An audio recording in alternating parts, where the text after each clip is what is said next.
All right, here we are live in Jerusalem, the eternal and undivided capital of the Jewish people, Avi Abelow, and again in the eternal and ancestral homeland of the Jewish people, sitting with Mordechai Ben Avraham, someone who I am blessed to call a friend because we've met in the past and who I interviewed in the past. So this isn't going to be about his story, which is fabulous and unbelievable, right? Because here you're talking about an African-American from Los Angeles who was the top of the entertainment industry, and he converted, and he's here studying in Jerusalem as an Orthodox rabbinical student. So that's an unbelievable story. I'm going to put the link to the interview I did with Mordechai Yosef, I think it was a year and a half ago, 2 years ago? Almost 2 years ago. Yeah, so I'm going to put the link there so you can go get his story. Today, we're talking about an extremely important issue, and I am very thankful to have the opportunity to be speaking to you about this because it is a really big issue, important issue, and I think your perspective is so important and super critical because of your background. Yeah. So again, we're talking about the growing divide between Jews and blacks, African Americans in America today, following the growth in anti-Semitism, specifically in New York City, coming from African Americans against Orthodox Jews, visually appearing Jews. Just without any specific question, what are your thoughts while this is going on? Because here your identity is both. Yeah. You're the African American and you're the Jew, and the Orthodox Jew with the same visual as those being attacked in New York City today. So just put it out there. What are your thoughts today? I guess to start with, first of all, it's extremely unfortunate. I think what we're seeing, is a certain level of lawlessness that exists in the African American community, period. And this lawlessness comes from the deterioration of families, the deterioration of community, and the inflection of drug culture, and so African Americans are I saw a video of a Jewish guy walking down the street, and it was a group of African Americans, and they threw something at him, and then they walked away, and they went and attacked him. But that's the same thing that African Americans are doing to African Americans. So that has to be a foundational point. This is part of the culture that's a byproduct of the deterioration of family, the single parent family issue. Along with that, I think there's something to be said about the jealousy that Jews have had to deal with for maybe even you could say it's since medieval times. Having their own insular society, having a certain level of fulfillment within that insular society. And I think a lot of African Americans see the contentment that Jews have. They see the consistent prosperity, and they look Jewish. A big part of African American culture since, the end of slavery was assimilating into, say, white American culture, whether it was perming the hair, whether it was dressing a certain way. And I think the idea is that we've been trying to fit into secular society, since the beginning, and we have no fulfillment. And in fact, we're worse off now than we were during times of segregation in terms of economics, in terms of community, in terms of education level. Wow, that's big to hear you say that. You really think that the African American community is worse off today than during the time of segregation? Statistically, they were property owners.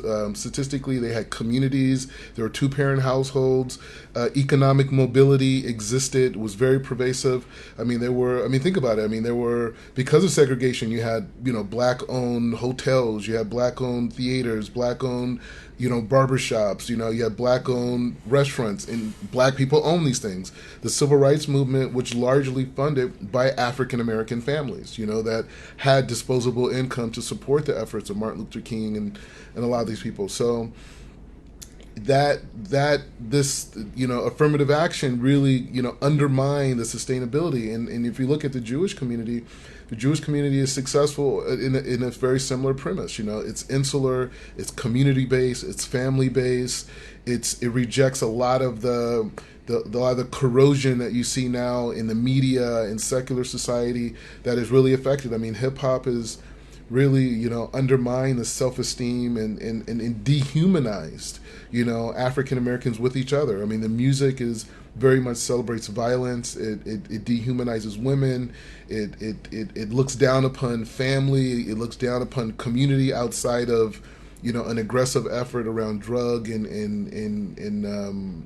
gun culture, and so I think when when you look at a lot of the videos that there was a guy who went around and interviewed people in New York, African Americans, it was a Jewish guy. Ami Horowitz video. Yeah. I was going to ask you about it. Yeah, and so he went around and he communicated and he talked to African Americans, and it's like the consistent theme was, like, well, the Jews own everything, and this is our community, and this is our thing, and but you ask the question, it's like, well, why weren't they upset, with the white community? And maybe they were, but why weren't they as vocal? Why weren't they attacking? Because why? Because Jews are a minority, and Jews have had an open arm. I think the guy who did the shooting, they said that when he was younger, he was he would be he would help Jews on Shabbos. You're talking about the Jersey City shooting? The Jersey City guy. That was his path. He used to help Jews on Shabbat. Yeah, he used to help. So it's like the Jewish community has been open. So it's I think. Wait, what's the point you're trying to make about that? Meaning, I'm saying it wasn't like he was in an environment where he was being oppressed by Jewish people. He was there. He was open. He had a friendly rapport. He was communicating. Got it.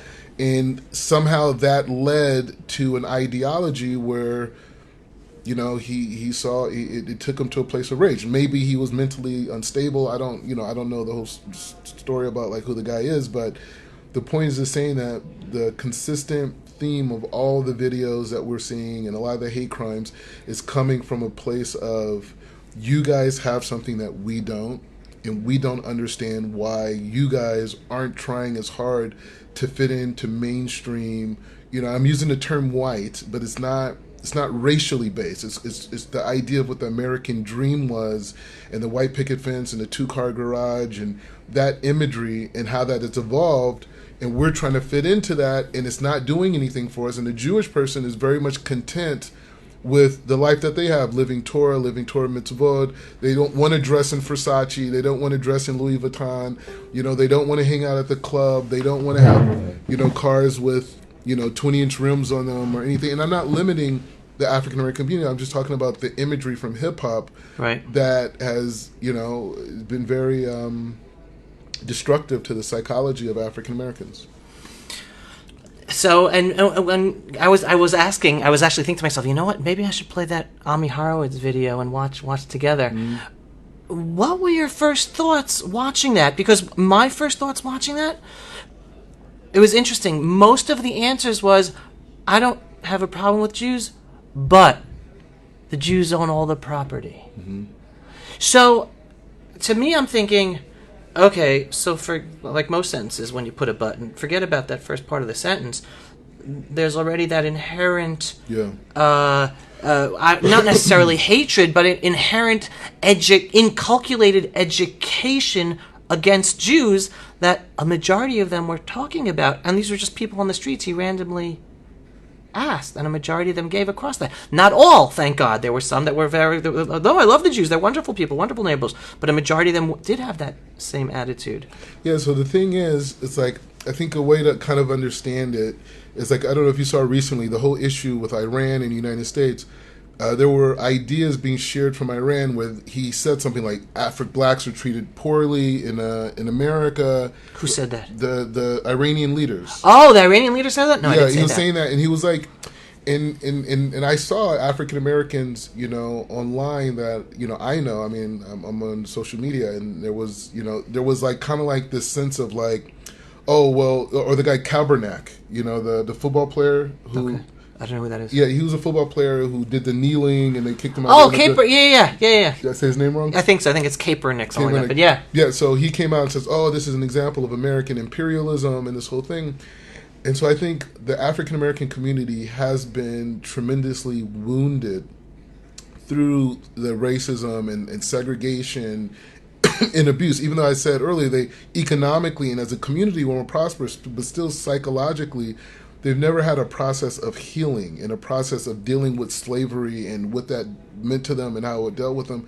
And so I think that has created a very vulnerable and very easily influenced individual and community. So when you people on the outside have seen this, and a lot of African American conservatives will tell you this, that literally people on the right will become very upset if you deny the idea that you're a victim, if you deny the idea that you can accomplish whatever you want despite of whatever social constructs exist.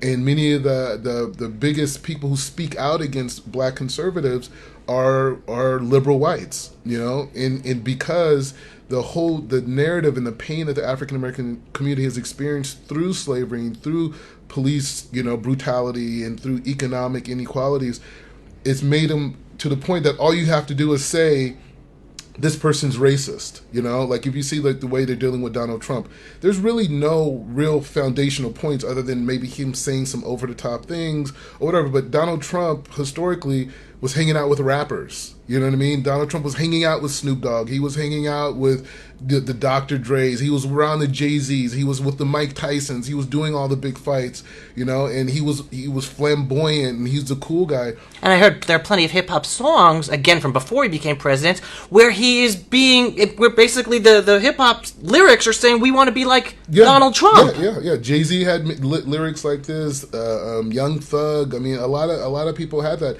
But the point is saying that the thinking process in the African American community is in a vulnerable state, that all you have to do is say someone's racist and maybe create some type of narrative of why or some proof to it, and they'll jump on it. No problem, they'll jump on it. And that mechanism has allowed a lot of people from the Middle East, the Middle Eastern agenda, a lot of the radical Islamic agenda has allowed them to come into the African American community and say, hey, this country Israel, the country that's, which is the crazy thing about it is that Israel is a country built on immigrants. It's built on people fleeing oppression, people wanting to create a sense of independence away from white supremacy, whether it's in Europe and Germany and these different things.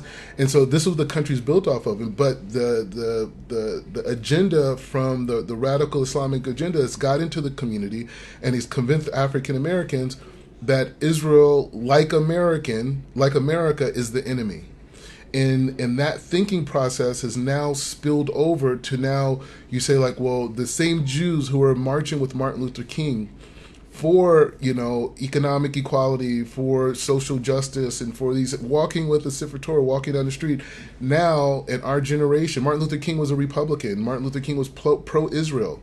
But now, in fact, I think the only street in the world outside of in America that has a Martin Luther King street is Jerusalem, right? Yes. Right around the corner, But today, because the African American community is so vulnerable and so susceptible to outside messages, you have, these people from the far right and along with, and another thing about the far right too, most of the people who are speaking out, the Muslims that are on college campuses, they were fleeing Islamic oppression. Right. That's why they came to America. Yep. That's why they're at UCLA. That's why they're at Oregon or NYU or whatever. And so they've convinced the African American community that Israel is oppressive, Israel is against the Palestinians. And I could say, coming to Israel, and I've been here almost 4 years, and I've talked to everybody. And the thing that I have learned the most is that the majority of the Palestinians that I have met want to go to school, they want to become educated, and they want to live the Western dream. Now, why isn't that the case? There's a good example. There was a gentleman a Palestinian who ran for mayor. I don't know if you remember, like 3-4 years ago. Where? Here in Jerusalem. Okay. He ran for mayor, and what happened is that he was told by Hamas that if he continued to run for office, he was going to be killed, and him and his family, and they're going to make an. Oh, right. So he had to pull his name out. He had to pull his name out of it, and so the point is saying that when you look at what's going on in Gaza, when you look at the fact that people are being put in prison, people are being executed because they're speaking out, because they're challenging authority, it's a shame that no one is defending them. No one is talking about the Muslim who wants to, be educated, who doesn't want to be indoctrinated by terrorism, who wants to, have a nice car and have a nice home and its kids. And in fact, the Palestinians who live in Israel, live in Jerusalem, are very successful. They're in the universities, they're growing economically. Some of them have huge mansions and are doing very well here. But that story is not being told. The story that's being told to the African Americans is that, what's happening to the Palestinians is negative, and it's just like what happened to the black people in America. And from that place, they've organized and created a sentiment in the African American community that Israel is bad, and connected that to the Jewish people. Are you touching upon the fact that the Nation of Islam is growing and becoming more influential in the African American community?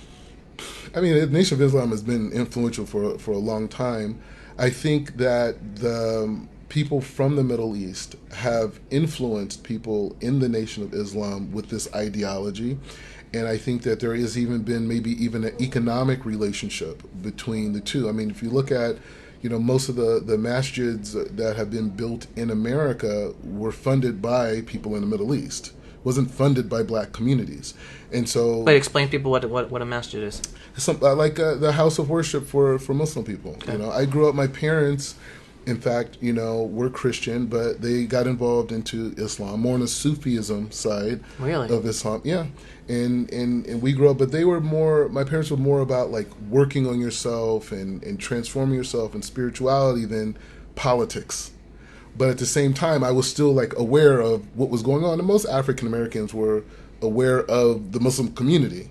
So most of the mosques in America were funded by sources outside of America. And many of the imams, the people who were the preachers or the rabbis of the Muslim community, took over to the Middle East, and in fact, my dad even told me when he was in college that they had a program where they were going to African Americans on college campuses. This is like in the 70s. And they were basically recruiting them and taking them over to like places like Saudi Arabia to train them on Islamic training. And my dad was kind of like, in the 70s, it was like, you had Kareem Abdul-Jabbar, you had Muhammad Ali. It was a very inspirational moment for them. Right. And he said the reason why he didn't get involved into it, because he was like, excited about it. He said, because I was being born soon. And he met my mom, and so he didn't get involved in the whole thing. But they recruited a lot of those people. And then if you do history, if you do research, around the times of Malcolm X and these different things, it's like a lot of these guys were like, informants. These weren't people that were piously teaching, religion and piously teaching, community and together. There was an agenda, from day one. So unfortunately, in this generation that we see today that has a community where religion has failed it completely, on all sides in the African American community, with the youth, now you have this, you have residue of these ideas, and that's what the Jewish people are dealing with right now. So you're saying that a lot of the anti-Semitism that's now coming out from the African American community is heavily influenced from a Muslim influence on the African American community.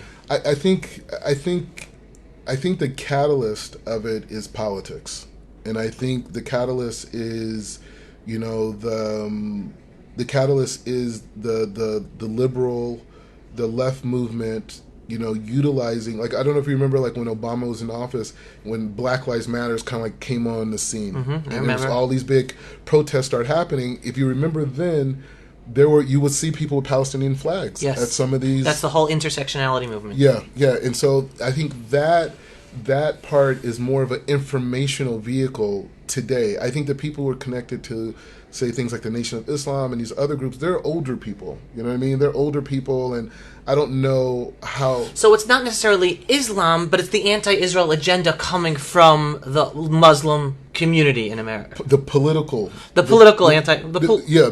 activism of the Muslim community. Political activism, the political activism of the liberal left, right. and to some degrees it does have, but I think the Muslim community in terms of what existed in the past, I think if you look at any of these speeches, they're older people there. They're not young kids at, you say, Louis Farrakhan speeches or some of these other, Tony Muhammad, some of these other guys that are out there. These are like older people that are part of that older generation. You're saying it's not necessarily when you spreading. see the kid attacking a Jewish kid on the street, he's not connected to the Nation of Islam. Right. But he does have a sentiment in his mind that, the Jews in Israel are somehow connected to white supremacy.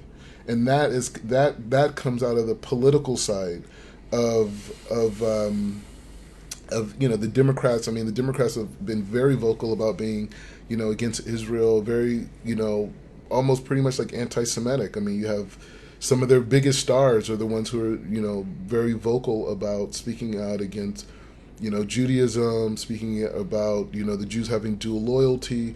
And it's really unfortunate, especially for the lady Omar, because, when I was back in Los Angeles, one of the things that I did, I worked for the American Refugee Committee. He's referring to Ilhan Omar, the Congresswoman of Minnesota. Yeah. Yeah, I worked for the American... Muslim Somali, yes. Yeah, exactly. And I worked for the American Refugee Committee, which is a subsidiary of, like, the U.S. State Department. And they hired me to design, like, campaigns for, like, fundraising, because the issue was, one of the issues we were dealing with was the Somalis that lived in Somaliland that were fleeing Islamic radicalism. They were going to Kenya, and that Kenya has the largest refugee camp in the world.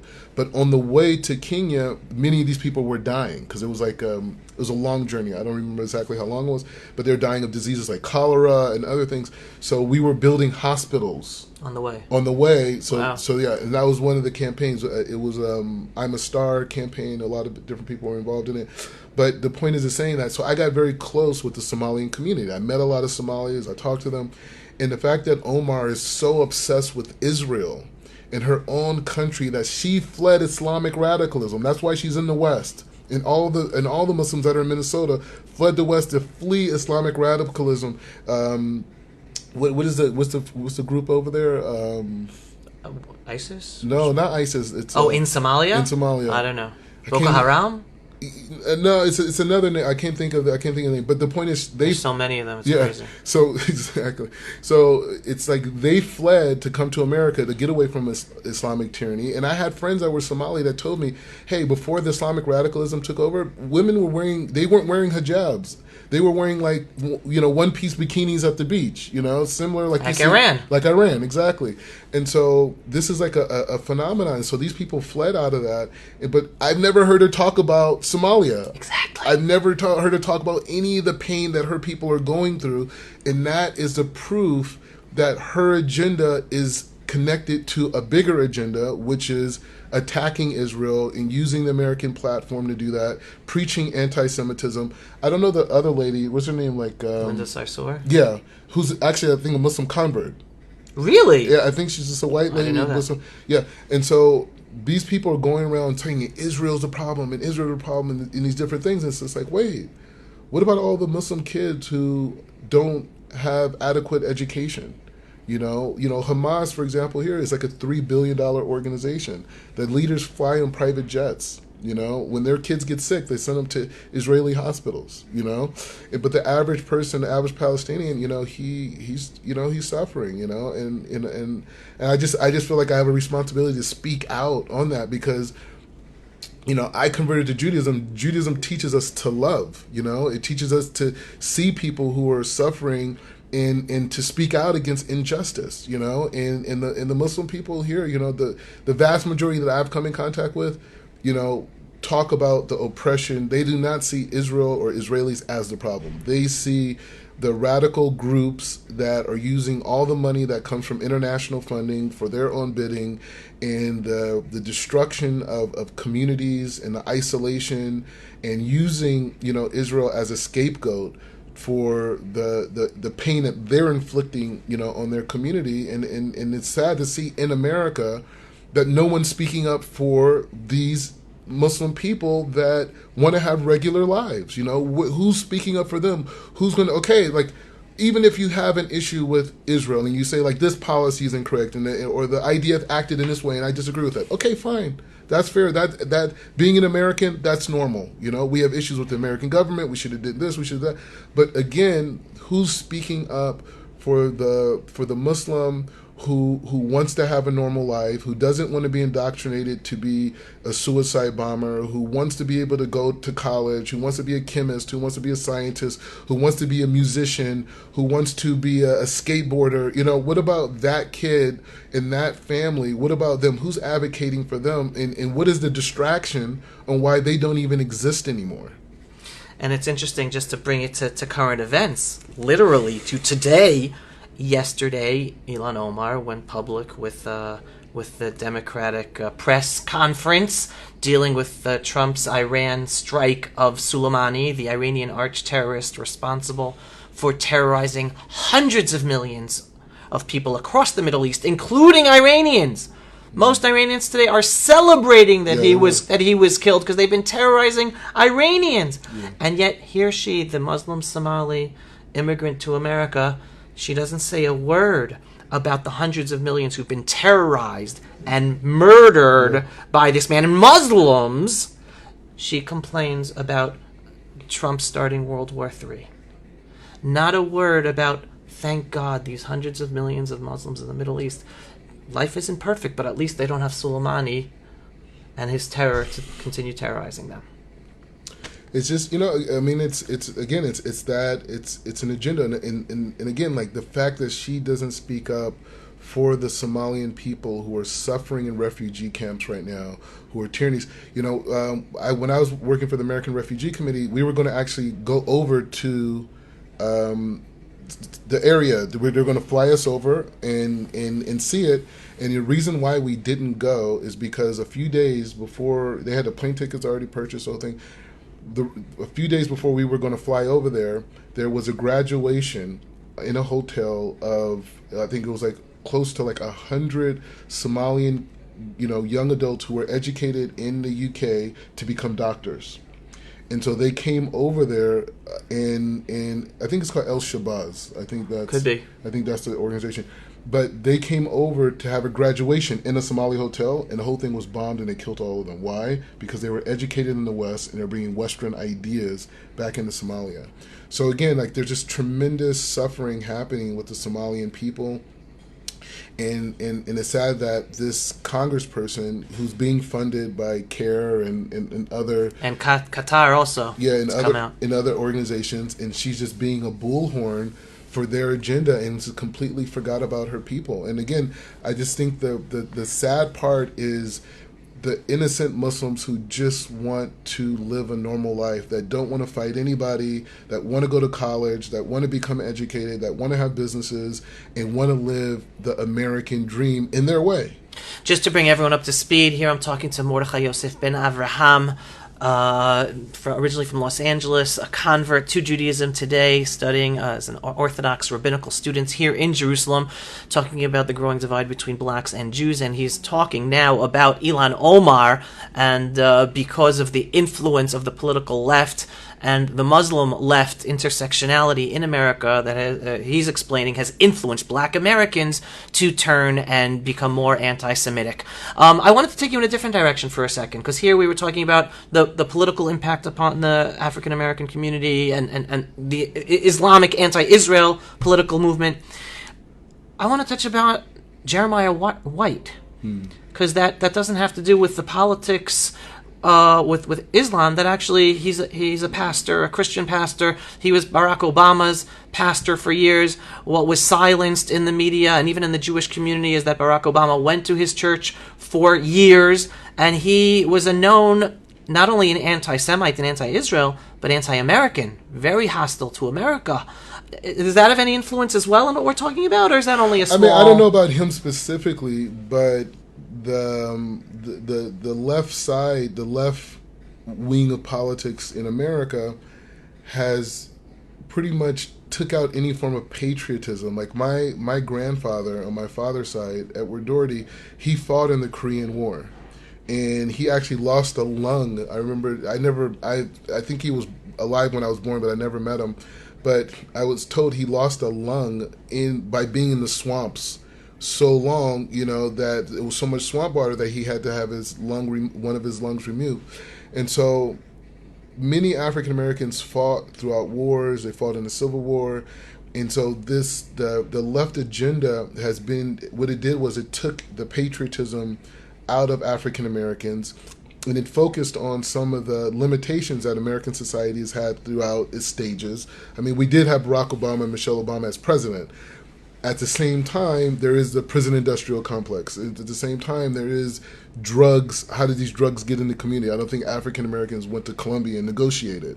So it's just to say, and they didn't have control over the border. So there are fair tainas, there are fair concerns from the African. That was beautiful, folks. That was beautiful. Mordechai Yosef is a rabbinical student. He just used a term from Jewish learning. Ta'ana, ta'inas.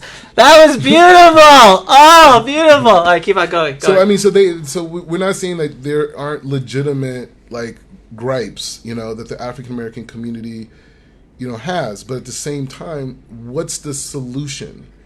How do we change this enormous abortion rate? How do we change this broken family system? How do we change even in terms of economics, economic mobility? The highest unemployment rate in America is African Americans under the age of 30 years old. So these are the concerns that the African American community should have, and that's not being addressed because there's a sense of hopelessness that comes from, I'm not even a part of this country. This country does not care about me. This country isn't worth anything to me. And to a degree, I'm against the country. Now, the only people that benefits are high intellectuals in the African American community who are head of these organizations. Racism and promoting racism is a multi-billion-dollar industry. It's a business. All these organizations, if you looked at them combined, they're raising tens of billions of dollars every year to have this activist group and this activist group and this organization, and they're fighting against this and they're fighting against that, and all these things are to combat racism. While you have kids in the inner city who have nothing. The schools are destroyed. They don't have any money. The people aren't able to pay taxes to improve things in the community. So a lot of what we see is a byproduct of people taking the vulnerability of African Americans because of all the challenges that they've been through, and taking those vulnerabilities and turning them into economic agendas for themselves and leaving African Americans out. So when you see Jeremiah Wright speaking against America, what does that do for the young kid who's in school right now, who has American flag in his classroom? What does that do for him? What sense of pride does he have to say, what, I could become president of the United States, or, I can become a business leader, or I could create a solution to improve my community, and I could also make money from it.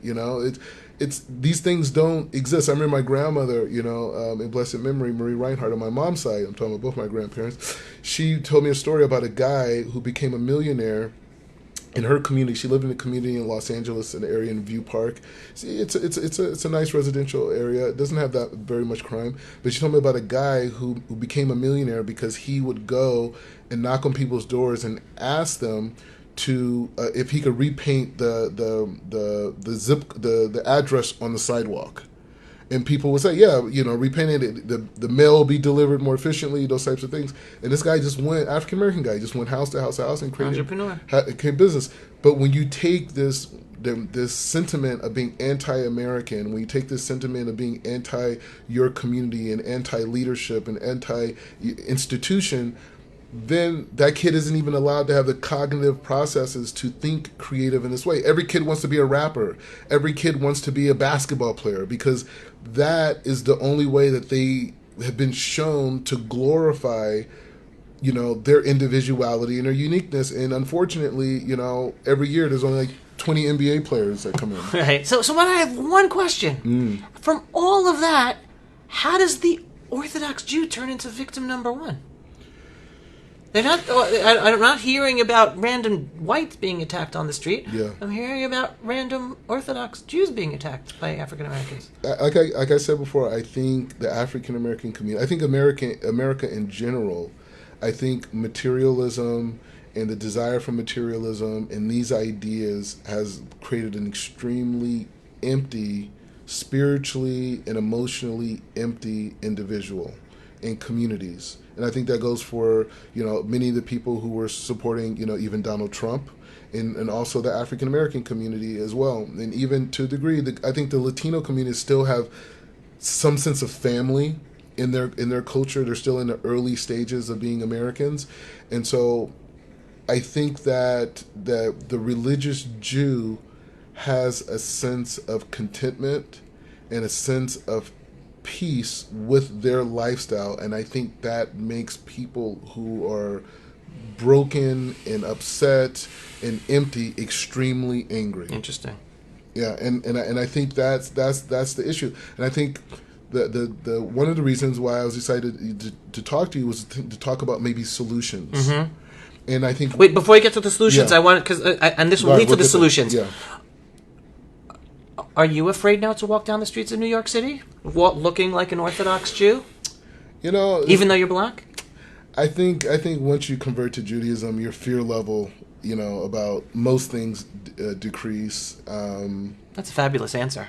Yeah, I just think you're just about Hashem, and you have to do good, you have to do the right thing, and maybe that comes with, adversity, maybe that comes with challenges, but, I fear Hashem, and I fear my actions, my personal actions against God, like committing an avera, saying the wrong things, looking at the wrong thing. That's what I'm scared of. I'm not scared of somebody attacking me, if that happened, hey, if I'm being attacked for being a Jew, on a certain level, it shouldn't happen, but in Judaism, it's a great thing. It's a great thing, like that I am a Jew and I'm challenging just my energy. Now, if I'm going out doing the wrong thing, that's another conversation.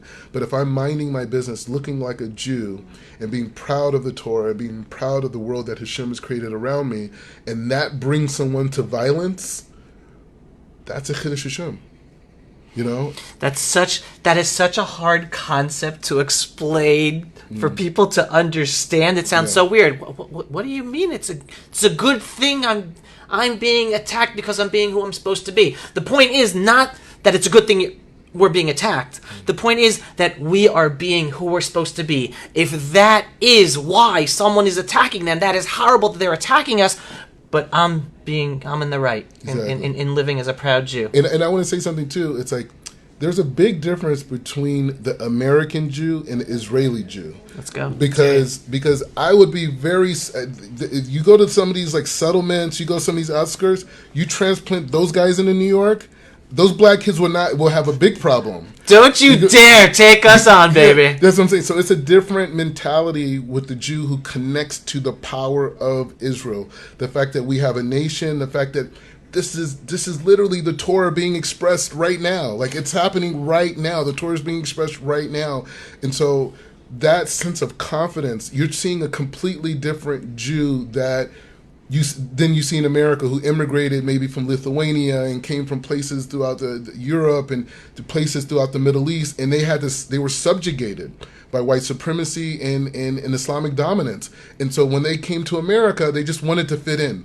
They just wanted to fit in, and that's where a lot of the conservative and the reform movement comes from. This idea is like, hey, it was the fact that we were Jewish brought all of this harm to us, so let's tone down the Judaism and let's just be as white as possible and fit into that society and be less Jewish. Now the Jew over here, he's like, you know what? Come and get me. I'm not scared of anything. He's fighting terrorists. We're fighting the real anti-Semitism. Yeah. Every day we have anti-Semites trying to murder us, and it happens to the anti-Semitism from the Muslim community. But the beautiful thing about what you're just saying right now, I tell people as well, and it's a sign, you're home. Yeah, exactly. I explain to people, we're more confident in Israel because we know you're home. This is our home field advantage. Exactly. And that's how you know you're not at home in America or in London or in France or in Turkey or in Hong Kong. Because you do not have that confidence level of being on your home field. And the home field itself is a place of holiness, of kedusha. So you have an extra power that doesn't exist anywhere else in the world. When you're here, you come here, you learn, you come here and you daven, you do tefillah. It's a different power. It's nothing in America. It's emptiness. It's materialism. That's it. And you can't, if you're too Jewish, you could lose your job.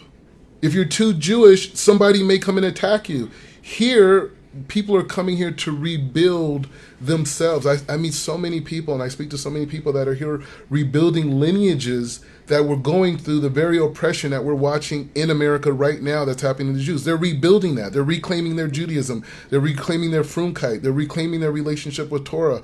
That's why they're here. Israel economy, we got a lot of work to do. You know what I mean? No one's saying this is this perfect place, but at the end of the day, why am I here? I converted to Judaism. I'm Jewish. This is where Jews are supposed to be, in Israel. That's the connection. Right. And Mordechai's here because he's a Jew. That's it. That's why I'm here. Oh my God. What you're saying, such a breath of fresh air to hear you say it. And you want to know something? It's exciting for me to hear that. I mean, I talk about that all the time. It's exciting for me to hear it said by other people, other religious people, other Israelis. But and I'm saying this as a compliment. You're a unique man, Mordechai Yosef, because of your background, because of, yes, your color, because you're a convert, and which is all beautiful and special. And again, I don't tell people they have to convert. You could be a great person even without being a Jew. That's not my message at all. You happen to join the Jewish people on your own volition and take upon the responsibilities. And to hear you talk like this and say these things about Judaism, about Israel, about being a Jew, about the difference between Israel and a Jew living in the diaspora and the exile, it's like mind-blowing, folks. You got to send this video to everybody. And now we go to the solutions, because that's the most important thing. Yeah. So the solutions, again, we're talking about the growing black-Jewish divide in America, and it was important for Mordechai Yosef to talk about solutions moving forward. Solutions. So I think there's two parts to it. There's the religious, spiritual part of it, and there's an idea inside of Torah that says, for every Jew that rejects the Torah, God Almighty creates an anti-Semite to remind them that they're Jewish, and to remind the Jewish community that they're Jewish. So on one level, anti-Semitism is an internal dynamic. It's something we have to fix as Jews. We've been in diaspora, we've been separated from our Torah, we've been separated from our value systems, and we've been looking at Western society and their big buildings, and we forgot about the Temple Mount and these different types of things. And so we have to bring many Jews back to Torah, bring Jews back to peace of mind, bring Jews back to sanity, by Kiruv and these things. So that's one level. But the other level is Jews of color have a responsibilities to their brothers to communicate to the outside world. Because much of the anti-Semitism that we're seeing is misconceptions about what Judaism is, what a Jew is, and what Israel is. And so there's many Jews of color that are educated about Judaism and are living here in Israel. I know so many, I personally have met like at least 20 to 30 African-American converts that have been in and out. Some people come here and learn, they go back. Many are in universities, things like that have come here. But the Jewish community has to see the value in Jews of color having platforms. Like you're giving me a platform to share this idea, and positivity is coming out of it. But the Jewish community has to see the value of African Americans, specifically Jews who've converted to Judaism, who learn Torah, that keep the mitzvot, that support and see the value of Israel for humanity. The light that comes from Israel is not just for Jews, it's for the whole world, it's for all of humanity. If we had the Temple Mount rebuilt right now, the Muslims would be even more happy, the sages tell us. The light of the Temple Mount goes all over the world. If the rest of the world, the sages tell us, if the rest of the world knew the light that comes from the Holy Temple that's just right down the street, and the Jews doing the mitzvah of doing the Maisa inside the temple, that light will bring so much peace that the non-Jewish people will be fighting for the Temple Mount at the UN. But because we're separated, and we are not proud to be Jewish, and we're not proud to keep the Torah and to be a light to the nations through the Torah, because of that, We have that issue. But the point is saying that we have many talented African Americans that need a platform and need support to get out into the world. You know, they need to be able to speak. The Jewish community has supported more black Christians supporting Israel and going out than African American Jews. You know, and we're talking about the Torah. The black community wants to hear about what the Torah has done for my heart, what is done for my character, what is done for my aspirations, how much love I have for the African American and for the Latino and for the white and for everybody. Judaism teaches us to love. That's our key thing, is love. That's our power, is love, tefillah, and Torah. You know, that's what it is. And so having the financial capital to support these efforts is imperative. It has to happen, because on the college campuses, it's like, you know, it's interesting. There's a HBO special that just came out with a famous rapper, Nassim Black. He's an Orthodox rapper. He's a great friend of mine. He's mamish Sadiq. You know, he's a real deal. I look up to him. You know, I'm learning to be a rabbi and to teach Torah for my whole life and to bring as many Jews back and educate the non-Jewish world about what Judaism is. But his character and who he is, he's such at a high level. We did an HBO special that basically talked about his life and how he was a gangster rapper and how the Torah transformed him to only want to talk words of Torah through music. But it came out, and it's on Facebook. It has over 1 million views. And it really confused the left wing, because if you attack us, on what premise? We're African Americans looking to connect to God at the highest source. We're in Israel. Israel is a place of healing. What black person in America doesn't need healing? So when you put those type of images out in the world, it's very difficult for people who want to characterize and categorize Israel and Judaism as being this isolated, you know, or racist or apartheid place. It's very difficult to say that when you see people of the culture. Like, I worked in hip hop, you know what I mean? I have many of the rappers that are on TV now that are making big impact, selling millions of copies. I was with them and their parents negotiating deals with major record labels. I've done TV shows around hip hop, you know, movies, all these things. So we're a part of the culture. We're not like, you know, some guys, you know, they use the term Uncle Tom guys. No, we were in the hood doing these things. Now, I was lucky enough that my parents were very successful, and I grew up in an affluent community, and that gave me gave me the ability to actually maybe think, you know, in a very, you know, clear way that led me to Judaism. And my parents were very supportive. They came here to visit me for Pesach Ben Izman. You know, we hung out, we went to all the holy sites, everything. So we did. They sat at the Seder table. So my mom did, at least. And so the point is saying that I'm, you know, reaching out to the Jewish community and saying that we need support to be able to create images, to create, you know, videos, to create short shows, to create web series, and we need money to promote these things. And we need money to be able to go out to college campuses and tell our story, not about politics, we're talking about spirituality, healing, Torah, and how we're doing that in Israel. And being able to have those messages and to have those types of ideas put out in the world, especially with African Americans. If you look at the comments, you know, on the HBO special, would you look at them on YouTube, or... You have to send me the link. Yeah. I mean, all you do, Nassim Black Vice, Vice. Got it. That's it. It's right there, and you could do it out on YouTube. But when you see it, you see the comments, you see a lot of black people like, whoa, I didn't know that. I didn't know it was like that. It looks like you guys have found yourself. Like you guys found peace. And I'm even in it at the end, you know. So I'm just reaching out to the Jewish community and the religious Jewish community specifically, you know, because one of the things that really hurts me is that a lot of African Americans who see the light of Judaism, sometimes they get sucked into the conservative and reform movement, and they don't give them the gift of the Torah. They turn them into social justice warriors. And next thing you know, this person who's Reformed Jewish has never kept Shabbat in their life. There's never been in real holiness of Kedusha environment. that person now is writing articles online about how they felt that they were discriminated against at a Orthodox shul, and because of that, there's racism in the Jewish community. And I'll say this too: it's like racism is what my great grandparents and grandparents went through, and even my parents to some degree. That was pure hatred that was institutionalized in America.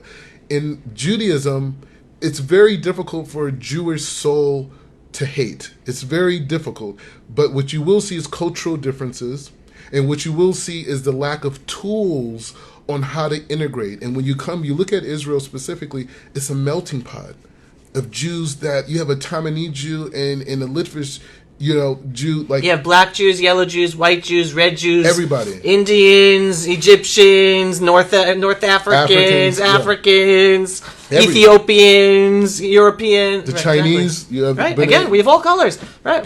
I tell people Jews are, because in America today, especially the left, what do they say? Oh, Jews are white, white.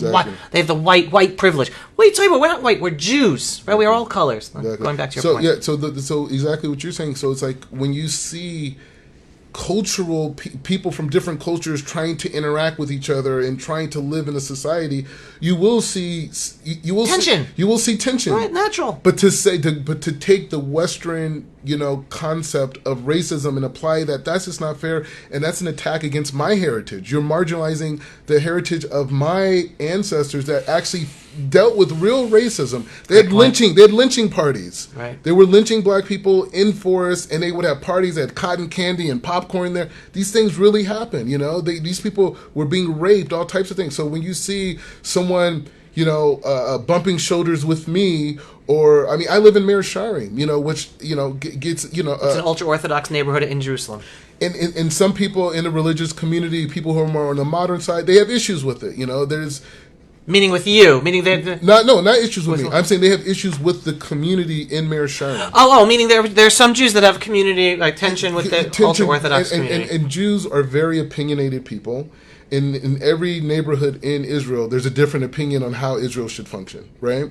So you could see those tensions, and you could say like, oh, well, I'm living in Meir Sharim, and maybe this guy that, I'm standing in line and maybe he cuts in front of me, or maybe some guy, who's never seen it. I have people come to my apartment that have never seen a convert before. Have never met an African American, and they come to my apartment to get blessings from me. Wow. Right? They come for brakas, chassidim, right? They come to my apartment. There's like rumors about me in the neighborhood.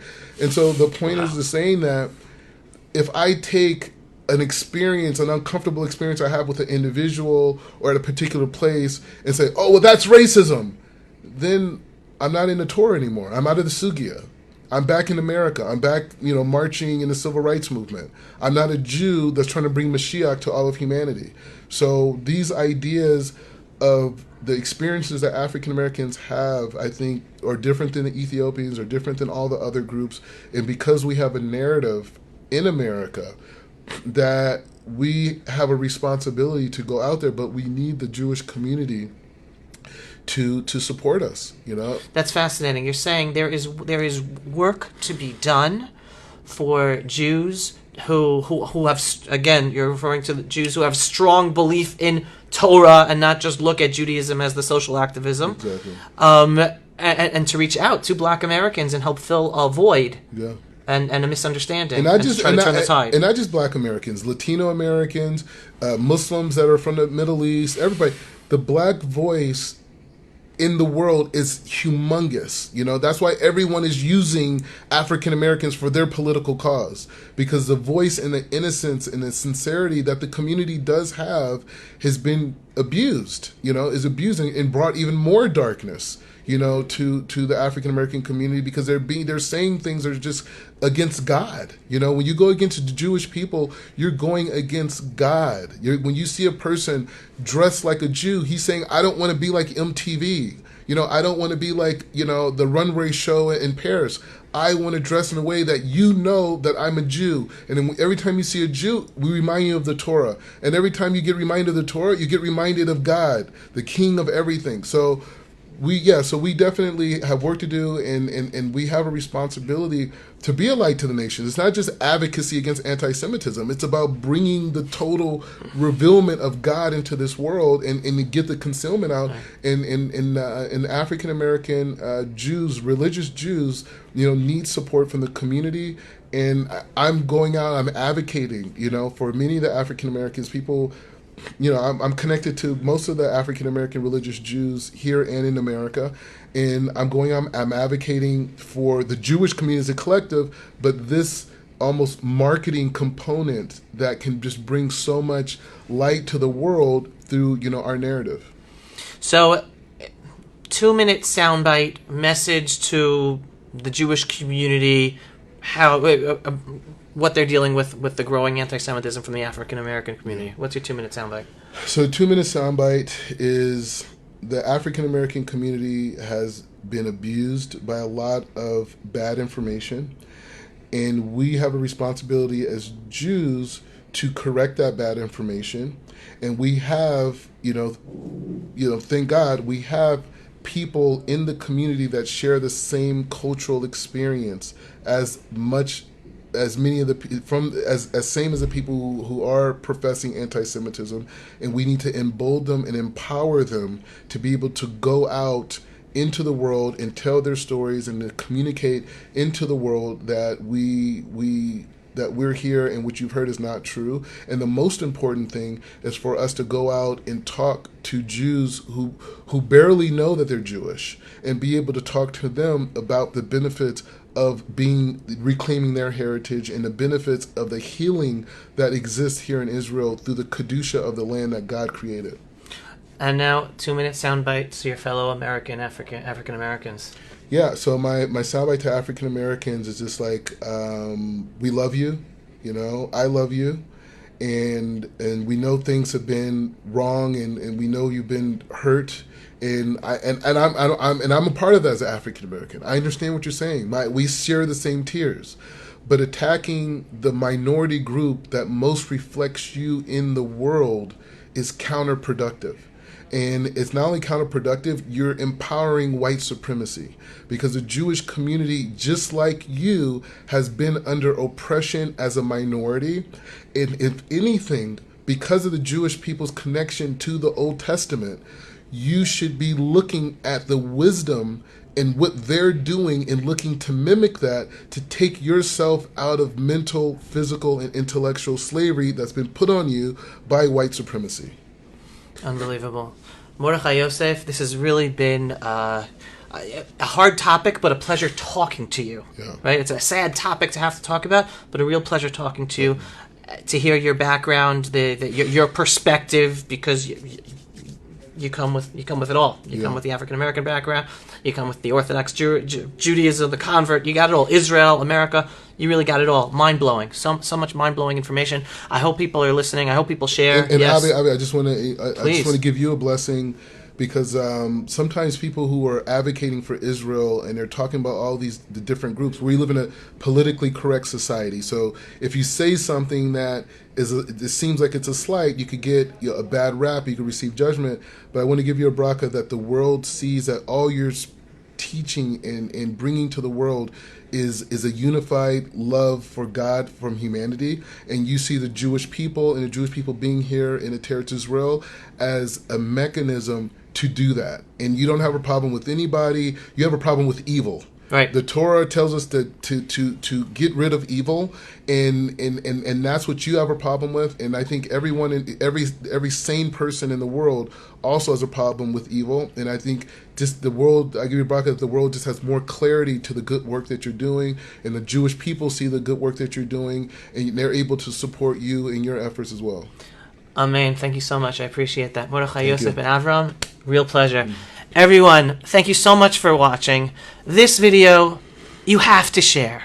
You cannot not share this video. Mordechai Yosef has a unique voice.